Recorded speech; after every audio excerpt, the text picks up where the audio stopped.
Capital Sonoro. Capital Político.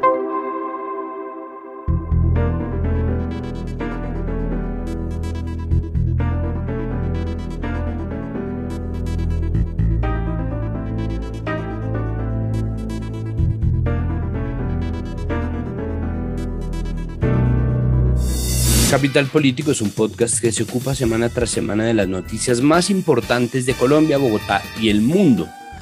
Yo soy Santiago Rivas y este es nuestro temario de hoy.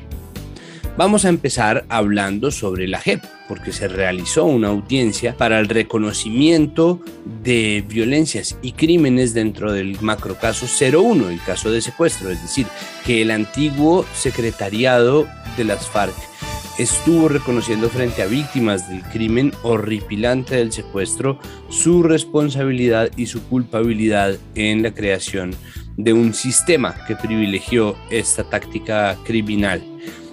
Vamos a hablar un poco sobre eso. Después vamos a hablar sobre cómo van el electo gobierno de Gustavo Petro y Francia Márquez apenas 5 días después de las elecciones del 19. A ver qué ha pasado, no solamente en términos políticos, el sonajero para el gabinete, etcétera, etcétera, sino también vamos a hablar sobre todo lo que se está hablando de miedo en términos de la economía, el dólar, las empresas y todo eso que está pasando, que es mucho ruido, pero queremos saber qué es realmente lo que ocurre. Y para terminar vamos a hablar sobre la noticia de hoy, viernes 24 de junio, porque la Corte Suprema de Estados Unidos revocó el fallo histórico Roe vs. Wade. Roe vs. Wade es un fallo que tiene casi 50 años en su implementación, que había despenalizado el aborto en todo el territorio estadounidense de la Unión Americana y que ha sido echado para atrás por una Corte Suprema de Justicia de mayoría conservadora. Vamos a hablar sobre las implicaciones de esto y lo que viene para la lucha en pro de los derechos de las mujeres. Agárrense porque esto va a estar bueno.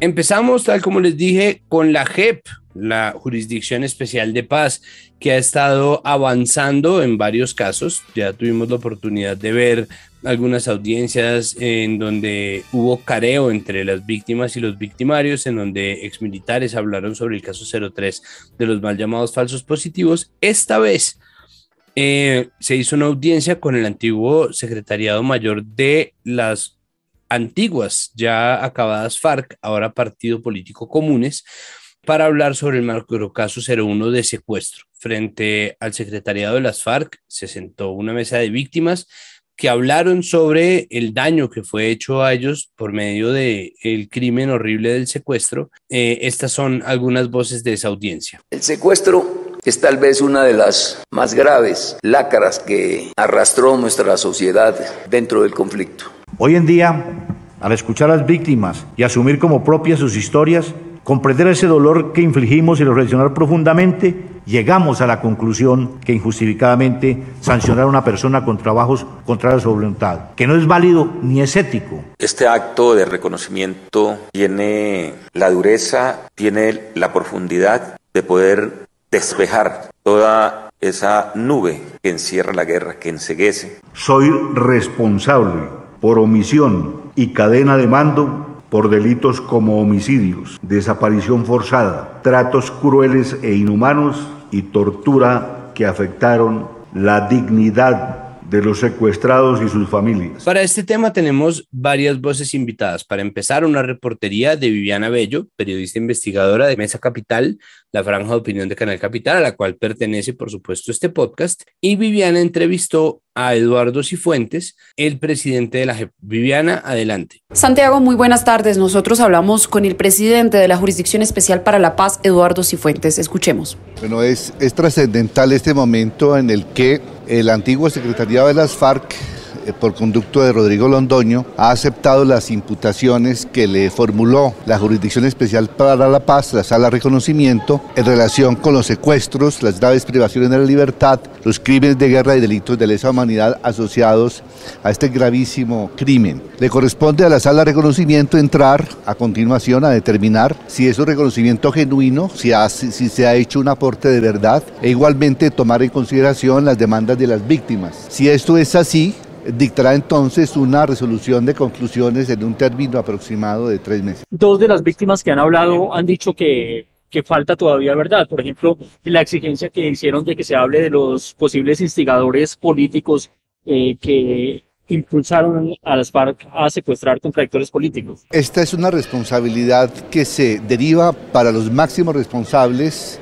pertenecientes al antiguo secretariado de las FARC. La Sala de Reconocimiento ha señalado que va a profundizar la investigación con más de 94 versionados que pertenecen a bloques, o sea, a mandos medios de las FARC. Esto va a permitir igualmente conocer más, responder las inquietudes de las víctimas sobre diferentes demandas de verdad que ellas han formulado en esta audiencia y en otras audiencias. También hizo una advertencia que no se puede exaltar a los victimarios, lo que dijo dentro de la intervención. Si no podemos negar estos crímenes que se han cometido en el conflicto, no podemos exaltar a los victimarios, por el contrario, son máximos responsables, son crímenes de guerra que deben ser sancionados con sanciones propias si aporten a la verdad y si reconocen responsabilidad, sancionados con penas de prisión hasta de 20 años si hacen lo contrario. Presidente, ¿cómo recibe que se haya reconocido por primera vez el uso de personas como mercancía, ese término tan fuerte? En las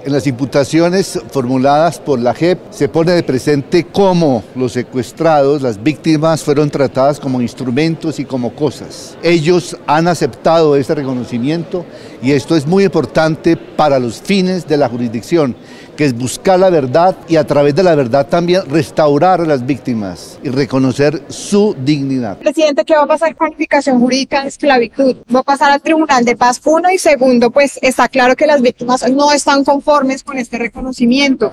Pero la calificación jurídica es un asunto que ha determinado la Sala de Reconocimiento, va a asumir el Tribunal para la Paz. En su momento el Tribunal para la Paz, cuando dicte la sentencia, tendrá que determinar si esta es la calificación jurídica correcta. Y uno de las víctimas, Miguel Prado López, dice, bueno, hay que pensar de pronto en hacer algunos ajustes al acuerdo de paz, precisamente por el tema de reparación a las víctimas, porque dice que hay versiones, o que él tiene alguna versión de que posiblemente ellos estén disfrutando de mucho dinero en bancos alimentarios. Pues las víctimas en Colombia ascienden a más de 9 millones. Hay una política de Estado sobre el particular y lo que tiene que ver con reparación es un asunto muy importante que debe debatirse en el nivel del Congreso de la República. De todas maneras, el Estado colombiano tiene una deuda viva con víctimas del país. La restauración se hace a través de la verdad y también a través de trabajos, obras de contenido reparador que están previstas como el contenido propio de las sanciones que impone la Jurisdicción Especial para la Paz. Pero sería necesario. Yo creo que las consecuencias de un conflicto armado interno son esas: desplazamiento, desapariciones, pérdidas económicas, expropiación, expoliación, y estos son los temas que tiene que discutir el país a fondo. Presidente, ¿la JEP tenía alguna información adicional o previa a lo que dice señor Prado López, que excomandantes de las FARC están ocultando fortunas?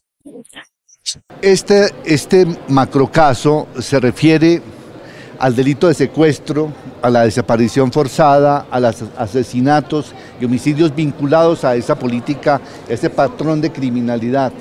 Esos son los aspectos concretos que llevaron a unas imputaciones gravísimas que han sido aceptadas por el antiguo secretariado de las FARC. ¿Cuál es el llamado al gobierno entrante con el tema de la implementación del acuerdo? Usted fue muy enérgico en ese pronunciamiento. El acuerdo de paz es vinculante para todos los gobiernos. Es una política de Estado, es un acuerdo que en buena parte se ha elevado a canon constitucional y estamos seguros que los próximos gobiernos igualmente estarán a la altura de este compromiso histórico y constitucional con las víctimas y con el conflicto. Sin embargo, presidente, no se destinaron los recursos durante el gobierno de Iván Duque. ¿Creen ustedes que esta vez se vaya a destinar los recursos necesarios para que empiece a andar la paz? El acuerdo de paz debe ser implementado integralmente, comenzando con la reforma rural integral. Bueno, muchísimas gracias, Viviana. Estas fueron las voces del magistrado Cifuentes, presidente de la Jurisdicción Especial de Paz, para hablar además sobre las implicaciones y la importancia que tiene este evento de reconocimiento y la importancia de continuar con estos procesos de justicia transicional. Se encuentra con nosotros Mariana Casig Peña. Ella es abogada de la Universidad Javeriana y en este momento está trabajando como asociada en el Instituto para las Transiciones Integrales, IFIT, por sus siglas en inglés. Mariana, bienvenida a Capital Político. Muchísimas gracias por estar acá con nosotros. Hola Santiago, muchas gracias por la invitación y un saludo especial a los que nos escuchan. Hábleme un poco de cómo observan ustedes este proceso de la JEP, este proceso del macrocaso 01 desde el Instituto para las Transiciones Integrales IFIT. Pues Santiago, lo primero que diría es que es definitivamente uno de los casos más importantes. El secuestro nos ha afectado a todos de pies a cabeza en la sociedad colombiana, en todos los territorios y en todos los sectores. Entonces yo creo que es uno de los casos más emblemáticos y más importantes y pues creo que no ha sido fácil, digamos, porque es un caso a nivel nacional. Se tiene que mirar el secuestro en un margen amplio de tiempo en los diferentes territorios, entendiendo la cadena de mando, entendiendo la responsabilidad de los miembros del secretariado, de los comandantes en territorio y demás. Entonces pues me parece que es un caso muy importante que no viene sin sus desafíos. Usted viene de la bobada de 3 días de audiencia. ¿Cómo la deja? ¿Qué emociones le deja? ¿Qué impresiones le deja haber visto este cara a cara que ocurrió en la audiencia de reconocimiento del caso 01 por parte de las FARC? Sí, pues Santiago, efectivamente me deja muy cansada. Yo, de hecho, todavía tengo que aceptar, estoy procesando todo lo que pasó, pero resaltaría quizás varias cosas. Lo primero es que pues fue un momento histórico y un momento muy importante. Era la primera vez en todo este proceso que los antiguos miembros del secretariado de las FARC se encontraron cara a cara ante sus víctimas. La primera vez que se sentaron, escucharon sus relatos, vieron sus caras y sintieron, digamos, de manera directa toda la humanidad, toda la resiliencia, el valor y todo también el dolor que ellas siguen cargando. Pues yo creo que es un espacio de la mayor importancia y que pues nos deja pensando muchas cosas. De lo bueno, resaltaría, Santiago, que pues como tú sabes, la JEP es pionera. Ellos están abriendo caminos nuevos. Esto nunca se ha hecho antes, ni en Colombia ni en el mundo. Y además, pues recordemos que la JEP pues es el primer tribunal en el mundo que se crea a raíz de un acuerdo de paz entre dos partes. Pero no es solamente novedoso por esto. O sea, la JEP también es muy novedosa porque en ella confluyen varios tipos de justicia. Confluye la justicia penal, es un juez que debe decir quién es culpable y quién es inocente, ¿sí? Acá no hay puntos medios, usted es o culpable o inocente. Pero además de ser un juez penal, es un juez restaurativo. Este es un escenario de justicia restaurativa en donde se trata como de superar la idea muy tradicional de ojo por ojo, diente por diente, muy característica como de la justicia ordinaria, y busca más bien buscar cómo reconstruimos relaciones, cómo reparamos a las víctimas, cómo restauramos las relaciones y caminamos hacia adelante. Pero además es una justicia transicional, es decir, es el resultado de una negociación y busca pues hacerle frente a un pasado muy doloroso de violaciones masivas a los derechos humanos y de comisiones de crímenes atroces. Entonces confluyen estos tipos de justicia, lo que hace, digamos, que lo que sea que nosotros veamos, lo que sea que nosotros vimos en estos 3 días de audiencia, no lo habíamos visto antes. Todo es nuevo. Y esto es bueno, pero también es muy retador, porque uno no sabe muy bien a qué esperarse. Ahora, yo sí resaltaría, digamos que en términos de lo restaurativo, en mi opinión, es un espacio que contribuyó a poner la voz de las víctimas en el centro.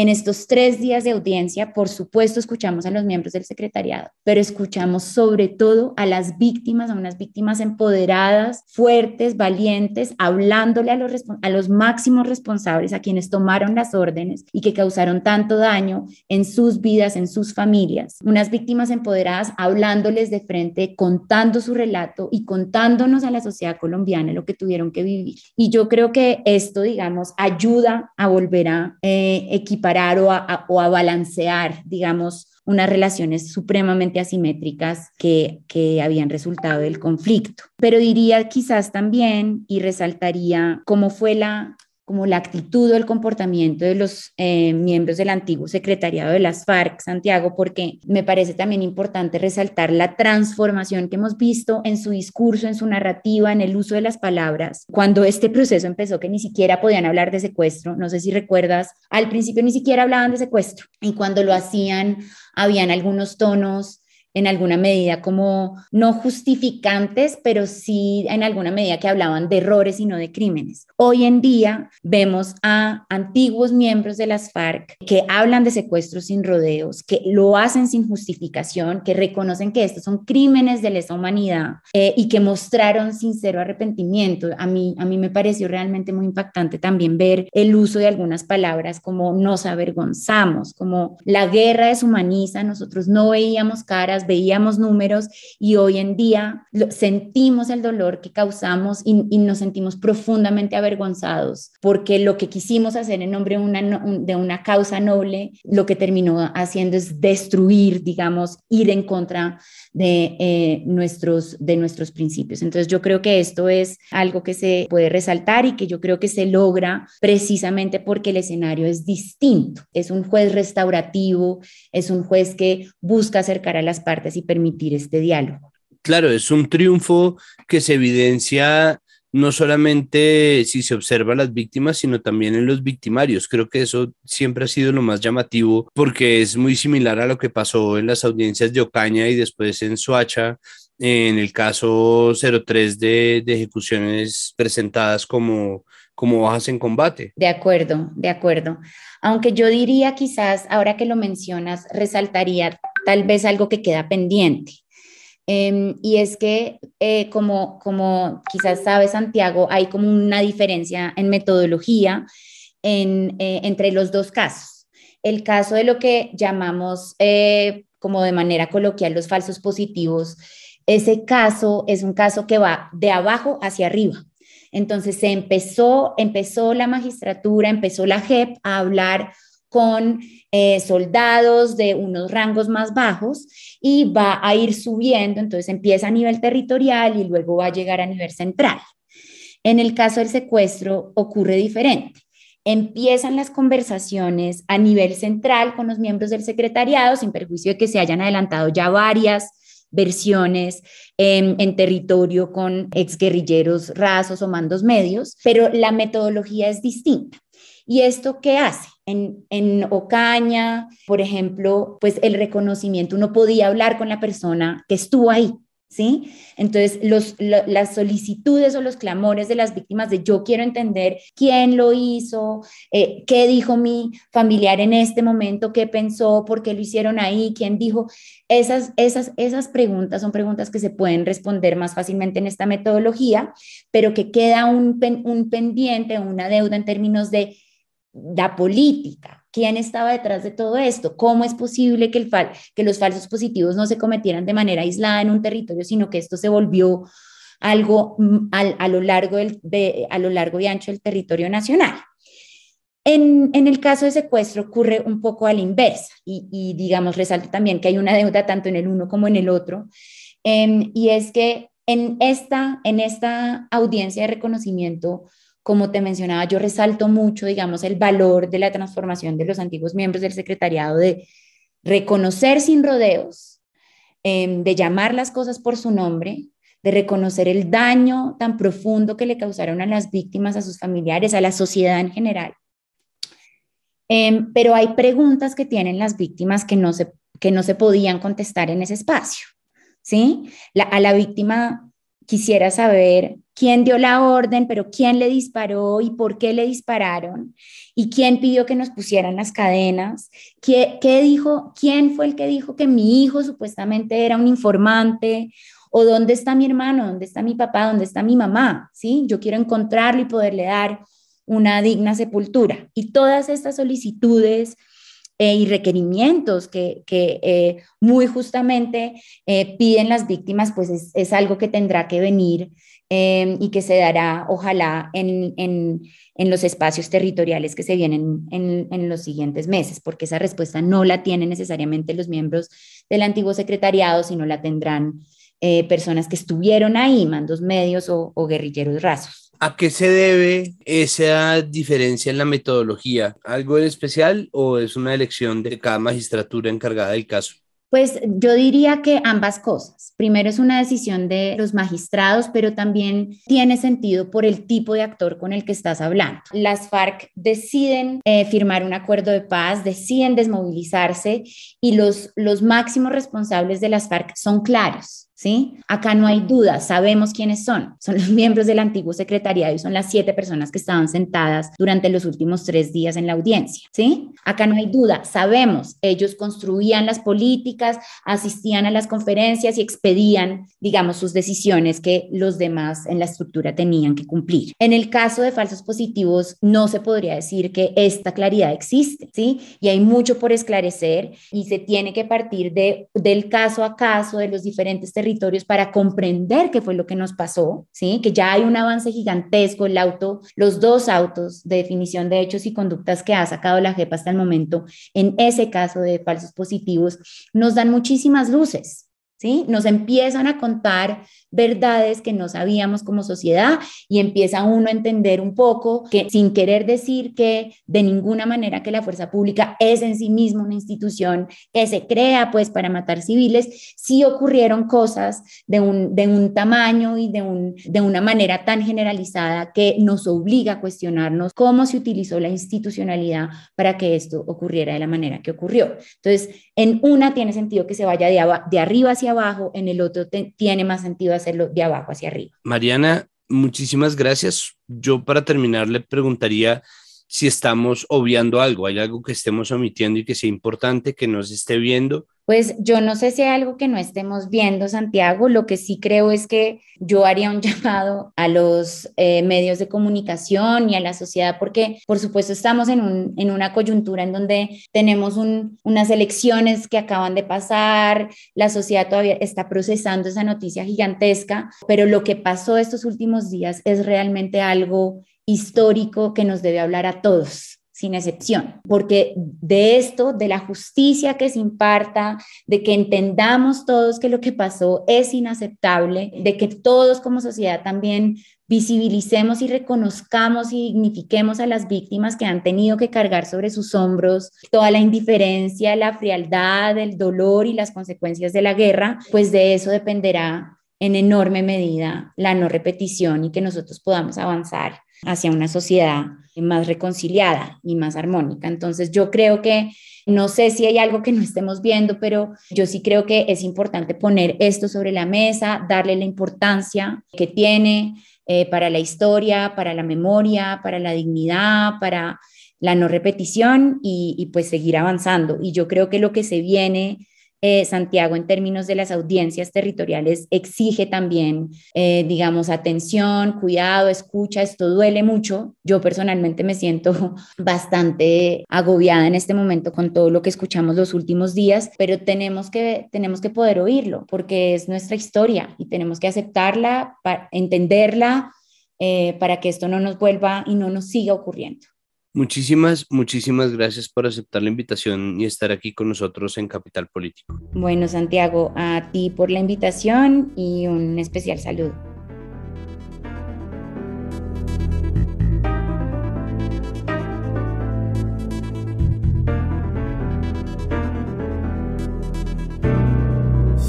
Cambiamos de tema y pasamos a ya no hacer un repaso electoral, sino vamos a mirar qué está pasando políticamente en el país. Un pequeño repaso de noticias, en este caso postelectorales, porque ya fueron elegidos y certificados por la Registraduría del Consejo Nacional Electoral el presidente electo Gustavo Petro y la vicepresidenta electa Francia Márquez. Para hablar sobre estos temas referentes al gobierno electo y la vida política de este país después de ese mare magnum que fueron las elecciones, se encuentra con nosotros Esteban Salazar, un habitué de este podcast que nos honra una vez más con su presencia. Esteban es investigador de la Fundación Paz y Reconciliación, Pares Colombia. Esteban, bienvenido una vez más a Capital Político. Muchísimas gracias por venir aquí a hablar de las cosas pétricas y no pétricas. Santiago, muchísimas gracias por esta invitación. Nuevamente, muy complacido de poderlos acompañar en este espacio. Tenemos muchos temas que conciernen a las cosas que vienen con el gobierno electo. Creo que lo primero y más importante es la configuración de un gabinete. Hábleme sobre eso, cómo se está moviendo el sonajero, qué tan definido lo ve usted, qué tal están los nombres que vienen sonando. Eso normalmente son rumores que empiezan a configurarse. Ahora tenemos WhatsApp que los aglutina, pero esto empieza a ser un run run. ¿Cómo ve usted ese run run? Bueno, yo creo que con la compleja situación en la que se encuentra Gustavo Petro de empezar a dar confianza a las personas que pues por supuesto hacen parte de la oposición, de poder dar tranquilidad incluso a los mercados y a tantos sectores, su mayor problema también está dentro de su propia coalición. Yo veo que todos esos nombres que están diciendo de la forma en la que se puede cocinar ese gabinete son meras especulaciones que pueden resultar dando sorpresas que no necesariamente son los nombres que están ahí. Esa es una de mis hipótesis. La otra es que esos nombres que están planteándose ahí, yo creo que si bien tienen mucho mérito, la pregunta es qué tanto les durará el teflón dentro de esos ministerios. Ya Gustavo ha hecho gala y honor en la alcaldía de Bogotá de cómo es la forma de gobernar de él y lo difícil que es sostener un gabinete. Hemos escuchado, por ejemplo, a Alejandro Gaviria, el ministro de Hacienda, de Ambiente, de Salud, otra vez, de Desarrollo. Ya no sé ni qué ministerio lo tienen hoy, pero quieren meterlo en algún ministerio, sea como sea. También hemos escuchado a Cecilia López, que tiene un gran mérito. Yo creo que ella haría una gran labor dentro del Ministerio de Industria y Comercio. Es una mujer muy preparada, es una mujer que además no genera mayores polarizaciones dentro de los sectores del pacto histórico u otros.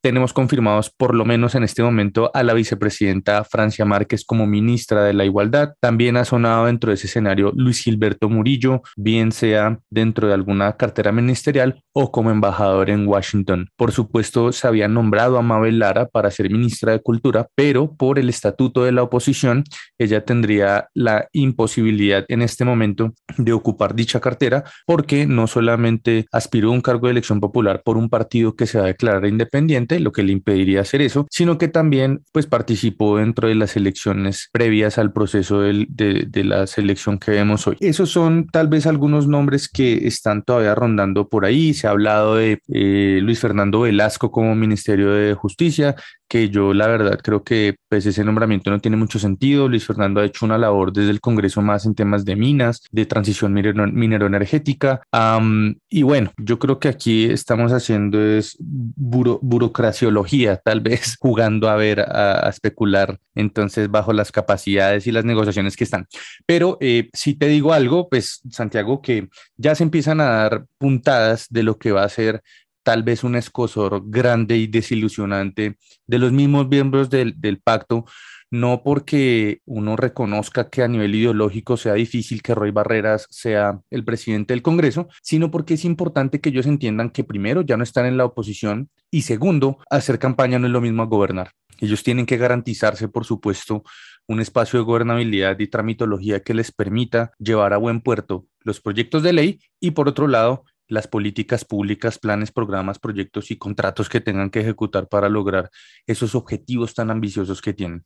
Ese era mi siguiente tema y es, bueno, mover a Roy Barreras como candidato a presidente del Senado fue una concertación dura, se vio una reacción fuerte por parte de Alexander López y de Gustavo Bolívar en redes sociales. El pronunciamiento lo hizo María José Pizarro. Entonces, ¿hay qué? Es decir, ¿qué podemos esperar de la unión al interior de las filas del pacto histórico con miras pues a la configuración de una bancada mayoritaria que le permita cierta gobernabilidad a Petro? Yo creo que esto era la crónica de una pelea anunciada, porque es la foto misma. Si tú ves, Santiago, y la audiencia que nos escucha, ustedes pueden tal vez recordar hace 4 años, ver a Gustavo Bolívar, que decía en el camarógrafo, el director de redes, mejor dicho, Gustavo Bolívar acompañaba como fiel escudero a Gustavo Petro hace 4 años en todos los escenarios posibles. Hasta hace 8 meses que llegó el santismo dentro de lo que fue desplazar a Gustavo Bolívar, a María José Pizarro, a Alexander López, a Iván Cepeda dentro de eso. En los grandes círculos de poder, las reuniones de los videos que discutíamos en nuestro podcast anterior que me invitaron, pues veíamos solamente a Prada, Benedetti y Roy, y en otros escenarios aparecía su asesor y estratega de campaña y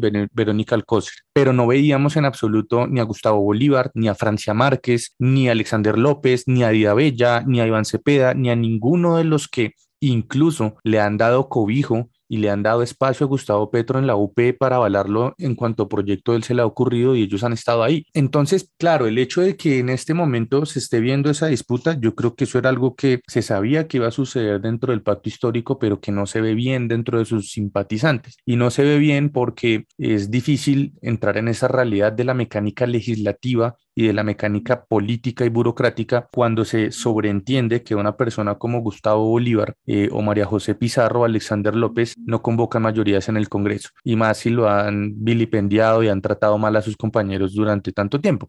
Y estar ahí, Santiago, para la gente en la ideología, por supuesto, en ese idealismo, es muy difícil, porque cómo se va a construir el cambio con los mismos. Pero también, por otro lado, es decir, pues Roy, al son del uribismo, del vargallerismo y del santismo y ahora del petrismo, sí ha sido muy eficiente, y eso no se le puede discutir. Y yo creo que le apostaron fue más a eso, a que tienen que aprovechar su capital político durante el primer año para sacar rápidamente en la primera legislatura lo que más puedan, antes de que empiece a haber una desilusión peor y empiece a haber tal vez una desbandada por no poder lograr esas ambiciones que tienen. Yo lo veo así, y yo veo que es una fractura que incluso han dicho que fue concertada. María José Pizarro se pasó seguramente al otro espacio, pero Alexander López y Gustavo Bolívar salieron de inmediato a decir que eso se había impuesto dentro de la coalición del pacto, y que se había dejado por fuera incluso a otras figuras como el mismo Iván Cepeda, que es un senador y un congresista muy respetable y que no genera mayor polarización a excepción dentro del uribismo. De quien nadie está esperando tampoco nada, pues, ¿no? Sí, por supuesto, pues digamos, hoy estamos entre la oposición, estamos entre dos oposiciones, lo veo yo por lo menos hasta este momento, una oposición de una renovación de la derecha y los conservadores, que puede estar a cargo de los hermanos Galán, del nuevo liberalismo, de Ingrid Betancourt, de Verde Oxígeno, y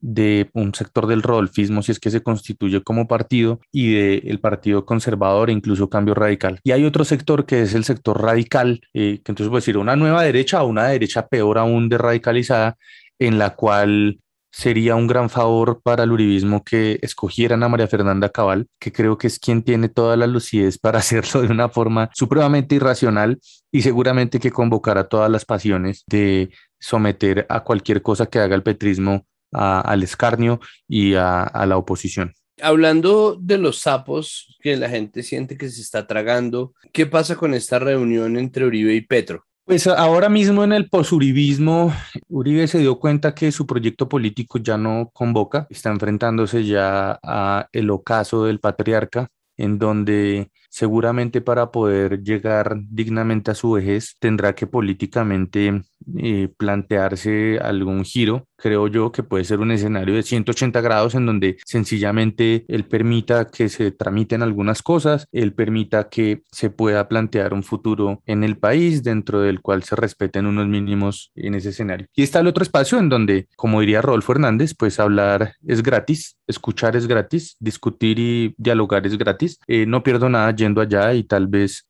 pues buscando darle tranquilidad a la gente que tiene miedo de Petro y que esto no se vaya a desbordar. Pero si usted me lo pregunta en el fondo, Santiago, yo no sé, yo tengo un pálpito de algo extraño, y es que uno hilando muy delgado puede encontrar que Gustavo Petro hizo una entrevista en la que él decía que si llegaran a solicitar la extradición de Álvaro Uribe, lo haría, y el mismo Gustavo Petro dijo muy benevolente que él sería capaz de extraditar a Piedad Córdoba, pero no a Uribe, porque a los presidentes no se les extradita, y no se les extradita porque son la soberanía del país. Y en el fondo yo creo que puede ser eso, puede ser tal vez negociar que no sea en un escenario extremo entregado a la justicia, o que se someta a algo que pueda definitivamente terminar su carrera política de forma indigna.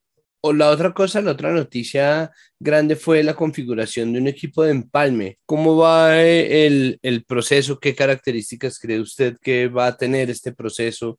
¿Qué podemos esperar de este empalme entre dos personas que han sido opositoras, la una de la otra, verdaderamente opositoras, que si bien aparecieron en su oposición hace 4 años cuando Duque ganó la presidencia, pues se han encargado de verdad de sacarse chispas? Duque participó en política contra Petro, mejor dicho, ¿qué podemos esperar de esta reunión, de la cual aparecen fotos obviamente de mucha cordialidad y una aceptación de los resultados bastante rápida por parte de Duque para poner dentro del conteo de lo positivo? Esa foto es muy interesante porque es ver cómo el presidente que atajó a que Colombia no se convirtiera como Venezuela y llegara a la izquierda y la guerrilla al poder, hoy le entrega a Gustavo Petro el poder y le hace esa transición. Yo creo que podemos ir por partes. El comité delegado de Petro, nuevamente creo yo, es una cachetada tal vez a las personas que lo han acompañado. No sé qué hace un tipo como Mauricio Liscano ahí. Él dice que ya seguramente se reformó, se rehabilitó, pero bueno, eso no borra el pasado de él, ni de su papá, ni de haber estado en el partido de la U. Y sería bueno preguntarle a Pirri o a Diana Salinas qué piensan de que él esté ahí, por ejemplo. También uno ver que pues está Carolina Corcho. Carolina Corcho, nosotros desde la Fundación Paz y Reconciliación coincidimos dentro de esta disputa que hubo en la pandemia por establecer garantías dentro del acceso a las vacunas, a la salud, los hechos de corrupción que habíamos identificado dentro de la Unidad Nacional para la Gestión de Riesgo de Desastres, la gestión del ministro Fernando Ruiz, que ahora sale con vítores de su gestión y para nosotros pues realmente no es tan así, pero que también tiene una oposición grande, sobre todo en el sector de Twitter, en las redes sociales. Creo que en algunas cosas tal vez no fue muy precisa, entonces eso es difícil. Y la otra persona, pues es una persona que para la opinión pública es totalmente desconocida, de los que delegó Petro, y que seguramente hay que ver pues qué va a recibir del ministro de Hacienda, que fue delegado por Duque, de su secretaria pues general, y de la forma en la que se van a entregar las cuentas, como dicen ellos, armoniosa, transparente, institucionalmente. Toda esta verbigracia, grandilocuencia, mejor dicho, que eso está súper adornado, y al final pues uno se pone a pensar, y si ustedes lo ven, pueden indagar cómo intentaron hacer la jugadita de lanzar una ley de empalme en donde iban a limitar información de seguridad nacional e información sobre todo de finanzas muy delicadas que tiene que recibir el próximo gobierno. Eso ya es un sinsabor que uno empieza a ver, y también qué tanta transparencia, armoniosidad o institucionalidad se va a entregar. Eso me hace acordar un dicho que dice mi jefe muy sabiamente, León Valencia, y es el aviso que dice: vendo pescado fresco. Y es, pues si usted va a vender pescado fresco, pues no tiene que insistir en que es fresco, porque usted da lugar a la duda, porque pues en teoría el pescado que está vendiendo debe ser fresco. Más bien diga vendo pescado, pero pues si usted está vendiendo pescado en la calle y está exponiéndolo, pues no lo está exponiendo para que se ore o para que se pueda refrescar. Entonces ponga que pescado y ya la gente llega a comprarle ahí. Es lo mismo. Me preocupa que este tema de decir tanto que va a ser transparente, armonioso, institucional, esconda tal vez algunas otras cosas. ¿Qué se ha visto sobre las reacciones de países con gobiernos más de izquierda, menos de izquierda, la reacción y la desinformación, por ejemplo, esparcida por Jair Bolsonaro, presidente de Brasil? ¿Cómo ha funcionado eso? Y después hablamos sobre Estados Unidos. Sí, pues yo le propondría que vayamos como de sur a norte y de occidente a oriente, tal vez para poder ir recogiendo rápido eso. Entonces, de sur a norte, pues uno ve que rápidamente empezaron a recibir felicitaciones y pues bueno, llamados a trabajar en conjunto desde Argentina, incluso parte de lo que fue Chile, Bolivia, Perú, Venezuela, en intereses con cada uno de ellos. Gustavo Petro se había reunido antes con Boric, eso lo había gestionado parte del equipo de Sebastián Guanumen, que salió salió pues muy también afectado dentro de lo que fueron esos videos, con el gobierno pues de Chile. Dentro de ese escenario ellos ya habían tenido una relación importante para poder constituir ese bloque. Con Venezuela se estaba hablando ya el tema de pues reabrir fronteras, ya lo dijo Gustavo Petro, se van a reabrir de inmediato y se van a empezar a restablecer relaciones con el gobierno de Nicolás Maduro para dar tranquilidad a los colombianos que están allá y a los migrantes venezolanos que pues también puedan encontrar una solución en estas condiciones tan adversas. Dentro del escenario que resta hoy en este momento importante, los aliados estratégicos que veo yo es Brasil. Yo creo que Lula en octubre puede que le da una paliza a Jair Bolsonaro y se podría constituir el gran bloque progresista, izquierda, etcétera, de América Latina sobre un punto en común que dijo Gustavo Petro en su discurso, y es poder empezar a revisar el tema de las dependencias de las rentas petroleras y minero-energéticas hacia una transición. Es la primera vez que Colombia estaría en ese ejercicio y lideraría ese ejercicio. Hacia Centroamérica, pues realmente importante, Andrés Manuel López Obrador, que yo creo que a mí me parece, incluso un poco metiéndose dentro de estas discusiones políticas, que sus declaraciones y tweets hablando de algo que es pues parcialmente cierto, porque lo hemos resaltado incluso nosotros acá desde Pares, esa derecha criminal que toda la vida pues hizo unas declaraciones un poco polémicas también, que yo creo que eso deja pues mal parado las relaciones con el actual gobierno, pero con el que llega pues le implica que va a tener una posibilidad, un bloque. Estados Unidos hacia la zona norte, me llamó mucho la atención dentro de los tiempos en los cuales se ha demorado en comunicarse Joe Biden con sus colegas a nivel de Centroamérica y Latinoamérica. Anthony Blinken se comunicó supremamente rápido con Petro, apenas ganó, y Joe Biden pues al día después se comunicó con Petro, algo que no hizo con este gobierno, y eso deja pues un resultado vergonzoso y ridículo por parte de Juan Carlos Pinzón, que lo estábamos resaltando esta semana en Pares, y es que este tipo presenta su renuncia, pero su renuncia es irrevocable hasta el día 6 de agosto, es decir, un día antes de que se posicione Gustavo Petro, diciendo en una carta llena de autoelogios que estamos en el punto más álgido de las relaciones con Estados Unidos, cuando por el contrario su predecesor Francisco Santos salió en problemado por haber generado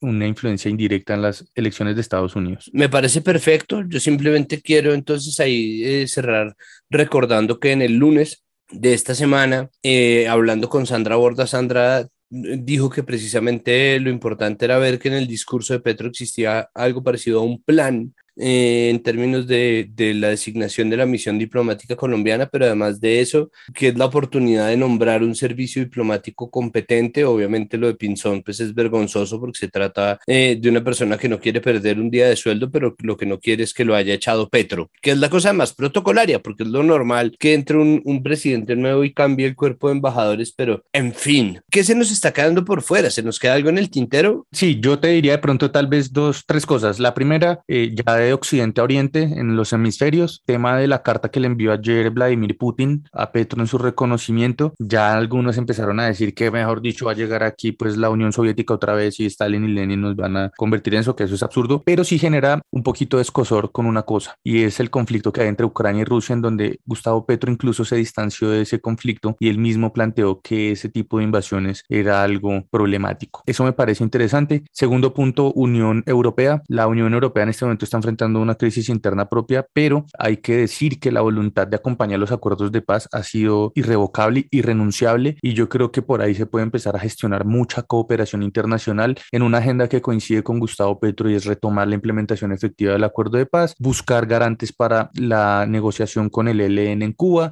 volver a retomar ese espacio. Y el tercer punto, cierro con ese plan ambicioso y esa estrategia que tiene hacia la zona de Asia-Pacífico, en donde buscaría potenciar ese espacio de mercado, de economía, desde Buenaventura, desde Turbo, desde parte importante de Chocó, el eje que particularmente incrementó la mayor cantidad de votación a nivel de porcentual de participación. Sabemos que a nivel nominal, es decir, en cantidad de votos, fue la costa Caribe, pero pues la costa Pacífica, Cauca, Valle, Nariño y Chocó fueron parte de la gran victoria, y me encanta mucho porque en ese mismo espacio, no solamente hacia nivel internacional, hacia lo que podría ser potenciar el Pacífico colombiano, que pueda sacar eso, vemos también en su gabinete la posibilidad de esa representación. Francia, seguramente en un año, Mabel, está también Marlene Castillo, que Francia habló con Marlene y ella le dijo que iba a participar entonces de ese gran acuerdo, que es una mujer afro, de raíces afro, y Luis Gilberto Murillo. Tal vez se me escapan algunos, pero creo que son los más importantes. Luis Gilberto como ministro de Relaciones Internacionales o como embajador ante los Estados Unidos. Parte del afán de Biden seguro seguramente también es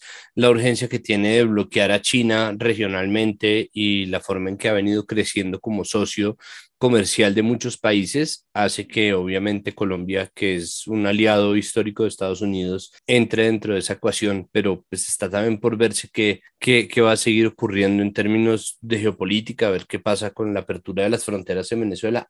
Y esa es la otra parte que es importante, y es la parte de Venezuela, ¿no? Porque finalmente Maduro se pronuncia, Petro dice que va a abrir las fronteras, y Duque miente y dice que las fronteras están abiertas desde hace rato, y eso pues no es verdad. ¿Qué espera entonces? O sea, ¿cómo va a ser la cosa con Venezuela? Porque eso casi que va a empezar el 8 de agosto de este año. Pues eso es un proceso muy sencillo, eso es quitar de parte de la Guardia Nacional Venezolana los containers, las vallas que suelen poner cuando se les da la gana de cerrar la frontera, y de parte de Colombia pues está en garantizar un tema de presencia institucional para el retorno efectivo de migrantes, sea de Colombia a Venezuela, Venezuela a Colombia, pero eso también va a pasar por un tema incluso que es necesario abordarlo, y es que gran parte del fracaso de Duque, Santiago, está en que Biden incluso inició negociaciones antes con el mismo Nicolás Maduro en México. Hay que ver cómo va a estar ese proceso, hay que ver qué protagonismo puede tener Colombia en ese lugar de negociación. Seguramente ya se desconocerá el señor Guaidó, al presidente fake, para pues poder empezar a revisar realmente los temas a profundidad. Si usted me lo pregunta, yo en mi experiencia y desde antes de pandemia, en el trabajo que hice hacia la zona de Arauca, de norte de Santander y de La Guajira, yo creo que hay que empezar a sincerar muchas cosas: el desmonte de las estructuras armadas ilegales, el desmonte de las trochas, la reactivación económica efectiva, el tema de la normalización de lo que puede hacer el tránsito de migrantes, y algo mucho más profundo, y es establecer una unidad de búsqueda de personas de migrantes desaparecidos en esas zonas de fronteras, y un marco de justicia transicional también dentro de ese desmonte de esas estructuras armadas ilegales y la posibilidad de retomar relaciones comerciales hacia futuro. Pues Esteban, muchísimas gracias por acompañarnos en este completísimo resumen de todo lo que ha sido, apenas 5 días desde la elección de Gustavo Petro como presidente. Muchísimas gracias, espero volverlo a tener por acá. Santiago, muchísimas gracias a ustedes, al podcast de Capital Político y a todas las personas que nos escuchan.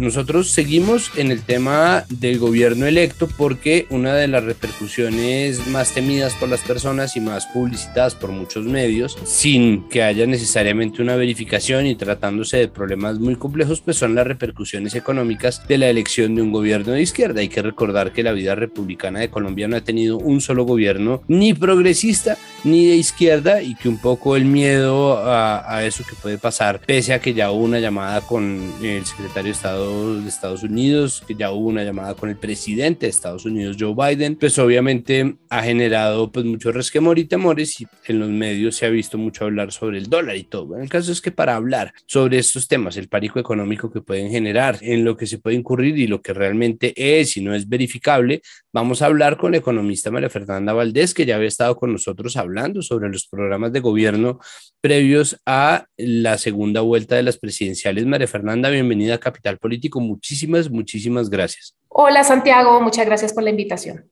Lo primero es, María Fernanda, ¿qué de todo esto que está pasando en realidad por la elección del gobierno Petro? Luego de la elección de Gustavo Petro y Francia Márquez se nota algo de ansiedad en los mercados. Ha habido, por ejemplo, aumento del dólar, una caída de algunas acciones, sabemos particularmente la de Ecopetrol, que ha caído bastante. Sin embargo, sí se han dicho cosas que son categóricamente falsas. Una de esas es que el dólar llegó a los 5.000 pesos, que salió en las noticias, y eso es completamente falso. ¿En qué deberíamos nosotros fijarnos en realidad cuando buscamos hablar sobre las repercusiones económicas de la llegada de un gobierno nuevo al poder en un país como Colombia? Aquí lo difícil es saber qué parte de ese aumento del dólar y también de la caída de las acciones de Ecopetrol fueron en verdad causadas por ese ruido político. Porque simultáneamente a las elecciones en el mundo ha estado pasando muchas cosas, el mundo ha estado muy movido, principalmente por los anuncios de una posible recesión mundial causada. Hace unas semanas la Fed aumentó las tasas de interés en Estados Unidos de una forma dramática que no hacía desde hace varias décadas, y eso ha generado anuncios de una posible recesión mundial. Bueno, este anuncio ha hecho caer el precio de los commodities. ¿Sí? Ahí en los commodities se incluyen varias cosas, por ejemplo el petróleo, por ejemplo el cobre, han caído en precio. ¿Y esto por qué cae en precio? Bueno, por el temor a que se reduzca la demanda mundial de estos productos, entonces hace que caiga el valor. Y esto ha afectado sobre todo a los países de América Latina, muchos de los que dependen de estos commodities. Hoy vemos, y si uno se pone a buscar qué ha pasado con otras monedas en la región, uno ve que así como se devalúa el precio colombiano, también le ha pasado lo mismo al sol peruano, al real brasilero, al peso chileno, ¿sí? Entonces ha venido pasando en todas partes y se ve que hay una tendencia regional y en otros países también está pasando, en otros países del mundo, ¿no? A esto solamente te digo los temas regionales. Entonces, es importante también entender que ese ruido político posiblemente se acabe una vez el presidente electo elija su gabinete, pero esa inestabilidad global causada pues por ese entorno internacional posiblemente va a seguir. ¿Cuáles son los factores de la ecuación del dólar? El precio del dólar depende de muchos factores, de oferta, demanda, pero en los países que dependen de las exportaciones de petróleo, como Colombia, el factor que más determina el precio es definitivamente el barril de petróleo. Es por eso que cuando el precio del petróleo cae, como está pasando en estos últimos días, pues el peso colombiano pierde su valor frente al dólar. Eso es lo que estamos viendo en este momento. Nosotros hemos visto en los medios una cantidad de información de este estilo. No habían pasado horas desde la elección de Gustavo Petro como presidente de este país y ya había desinformación acerca del precio del dólar. ¿Cómo combatir esta desinformación? Yo siento que cada vez es más difícil detectar desinformación, porque hemos visto que incluso medios reconocidos han circulado información y análisis que son incompletos, en algunos casos falsos.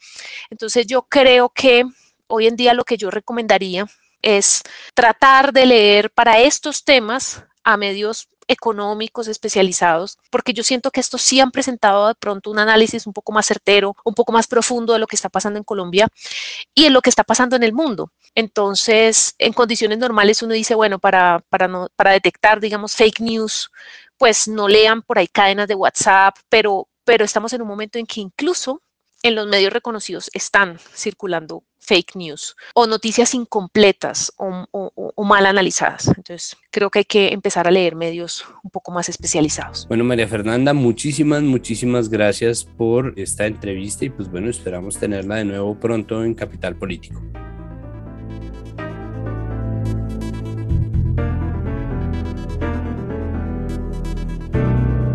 Y cerramos con un tema urgente. Hoy, viernes 24 de junio, la Corte Suprema de Estados Unidos echó para atrás el fallo Roe versus Wade. Roe versus Wade fue un proceso que fue fallado, que entró en ejercicio en 1973, que ya casi cumplía 50 años, y es uno de los casos emblemáticos de despenalización y legalización del aborto, en este caso en todo el territorio. Era una ley federal, o era un fallo con repercusión federal que permitía que las mujeres accedieran fácilmente a la interrupción voluntaria del embarazo, pero ahora, y gracias a un proceso largo y concienzudo de cooptación de la Corte Suprema de Justicia por parte de los gobiernos de derecha, sobre todo el gobierno de ultraderecha de Donald Trump, pues se ha logrado una mayoría suficiente para echar para atrás esto que fue una promesa de Donald Trump como candidato presidencial. Para hablar sobre esta echada para atrás del histórico fallo Roe versus Wade se encuentra con nosotros Cristina Rosero Arteaga. Ella es abogada y está trabajando actualmente con el Centro de Derechos Reproductivos, que es la entidad que está litigando para restablecer el derecho al aborto como ley federal en Estados Unidos en este momento.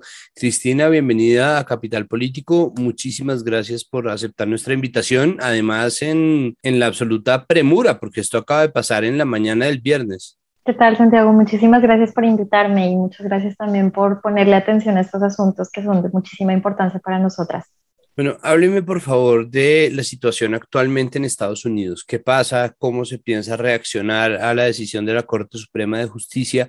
¿Qué posibilidades existen? Bueno, lo primero es que lo que ha sucedido hoy es la anulación del precedente Roe versus Wade en Estados Unidos. Esto no significa necesariamente que haya una prohibición del aborto en Estados Unidos, pero lo que sí está haciendo es que la Corte está quitando el reconocimiento al derecho constitucional al aborto de manera federal, lo que significa que deja a los estados la libertad de regular este tema de acuerdo a cómo lo consideren individualmente. Ya existen unos 22 estados dentro de Estados Unidos que establecen una serie de protecciones al derecho al aborto, pero también existen al menos unos 25 estados que pueden tomar medidas para restringir el aborto y que hasta este momento no habían tenido éxito porque al establecer medidas restrictivas habían sido revisadas por la Corte Suprema y la Corte Suprema se había mantenido en la posición de Roe, estableciendo que no se podía crear estas limitaciones. Al hacer esto hoy la Corte pues abre el espacio para que estos 25 estados en efecto puedan implementar estas medidas para prohibir el aborto, y esto genera una serie de impactos que son muy importantes. Por un lado, el hecho de que más de 31 millones de mujeres en edad reproductiva se van a ver afectadas por estas previsiones en estos estados que tienen estas prohibiciones.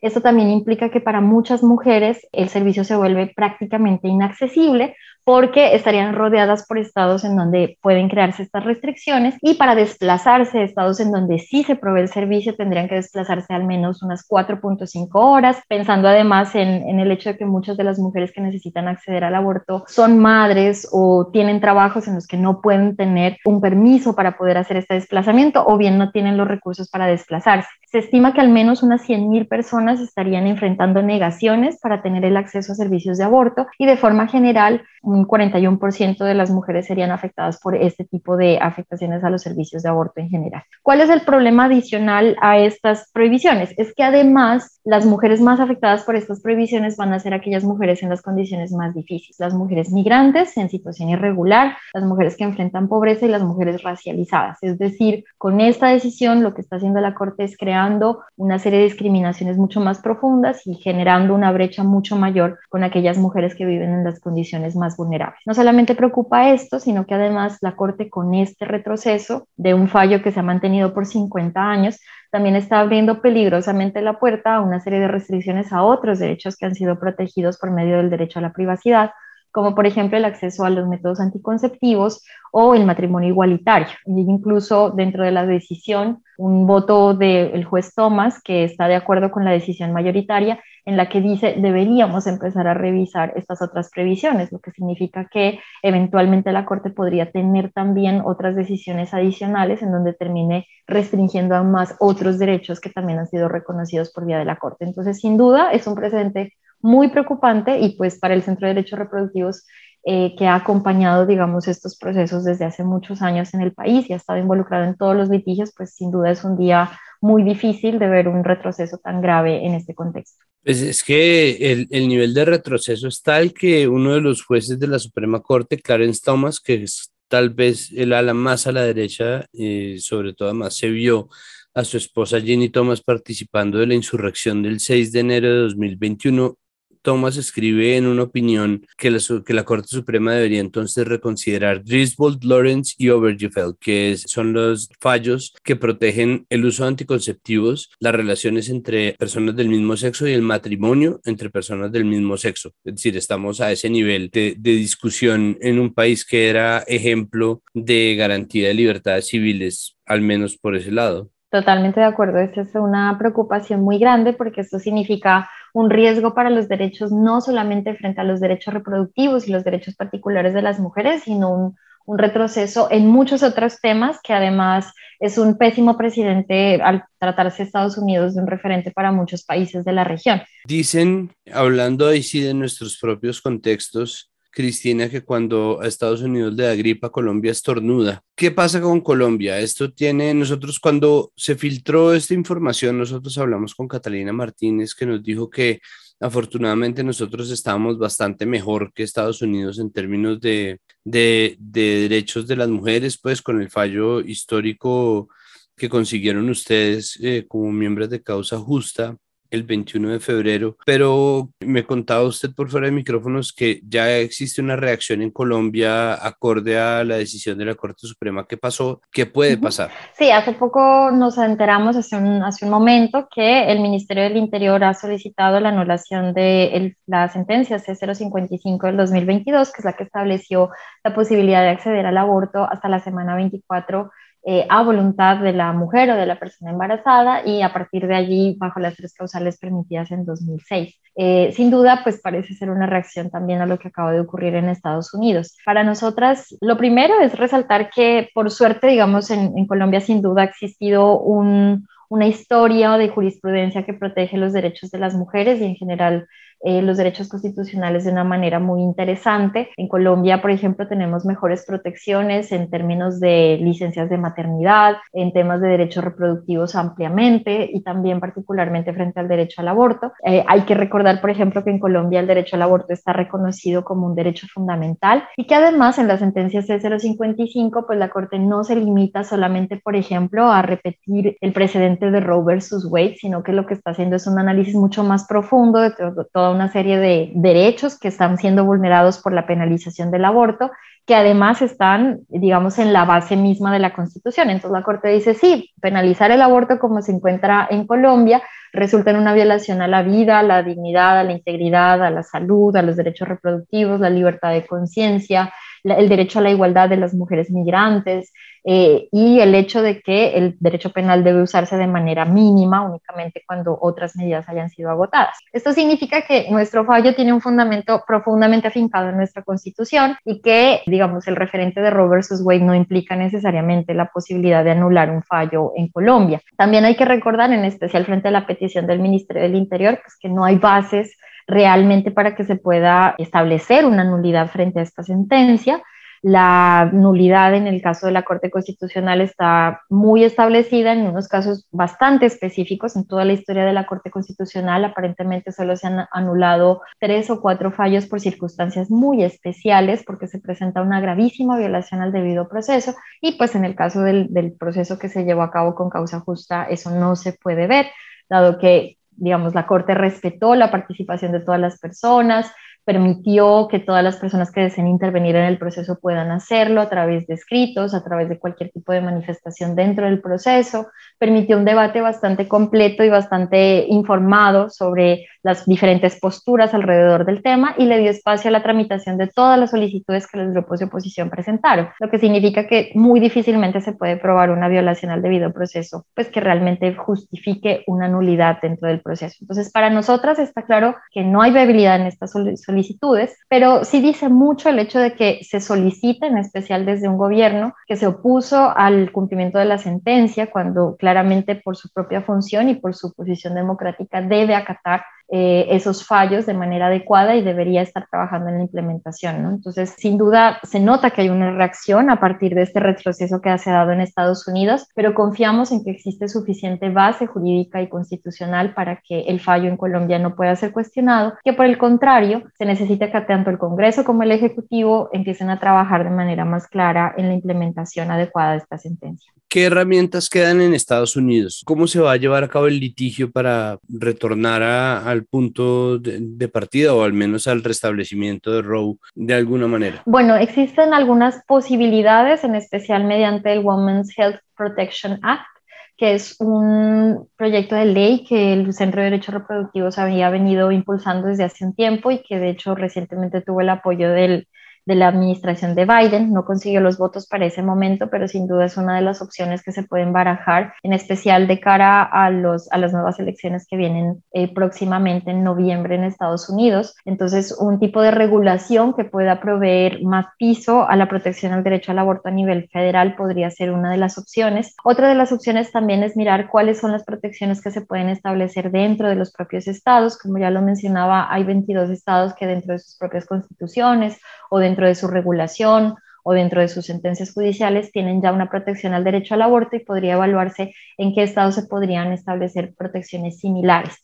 Sin embargo, pues sí es bastante desconcertante que esta decisión se haya retrocedido el día de hoy en la Corte Suprema y no necesariamente hay demasiado margen de maniobra para establecer otro tipo de protecciones. Creemos, por ejemplo, muy importante que en este momento la movilización social sea importante en Estados Unidos, porque sí se necesita, digamos, un cambio importante en lo que se puede venir posteriormente con esta decisión, dado que, como ya lo mencionamos, hay una amenaza creciente de que no solamente se retroceda frente a los derechos reproductivos, sino frente a otros derechos. Entonces, sin duda, el tema electoral va a ser bastante determinante para lo que puede constituir el futuro de el derecho al aborto en Estados Unidos, pero además la movilización alrededor de este tema. Yo creo que también es un buen ejemplo para otros contextos. En Colombia nosotros como Causa Justa lo repetimos, y es que cuando se trata de elecciones hay que salir a votar con el pañuelo verde puesto y con nuestros derechos en las mentes. Y creo que para nosotros como movimiento fue muy importante resaltar la importancia de que en estas elecciones elijamos a un futuro presidente que se preocupe por la protección de los derechos reproductivos, porque como esto nos demuestra, nuestros derechos en cualquier momento pueden ser objeto de retrocesos o pueden estar en duda dependiendo de los contextos políticos, y esto es algo inaceptable y tenemos que, sin duda, votar pensando en cómo podemos proteger nuestros derechos al futuro. Cristina, pues muchísimas gracias por aceptar nuestra invitación. Vamos a estar muy pendientes de que ocurra. Sabemos que es un tejido frágil todavía el que protege los derechos de las mujeres, entonces pues nada, aquí estamos muy pendientes. Muchísimas gracias, Santiago, por la invitación.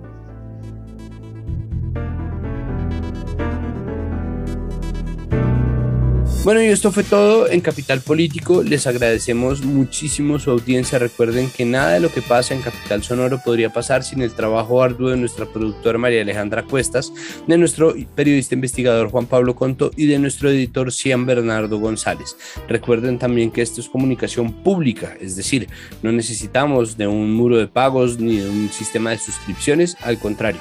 Esto es gratis porque es hecho para la gente, con la plata de la gente y sobre todo el Fondo Único de las TIC, el FUTIC. De manera que lo que sí necesitamos y les pedimos es que por favor nos recomienden, para que más gente nos conozca, para que más gente tenga la oportunidad de conocer las cosas que estamos haciendo y todos los contenidos de el área de contenidos sonoros de Capital Sistema de Comunicación Pública. Nos oímos la próxima semana. Muchísimas gracias. Capital Sonoro.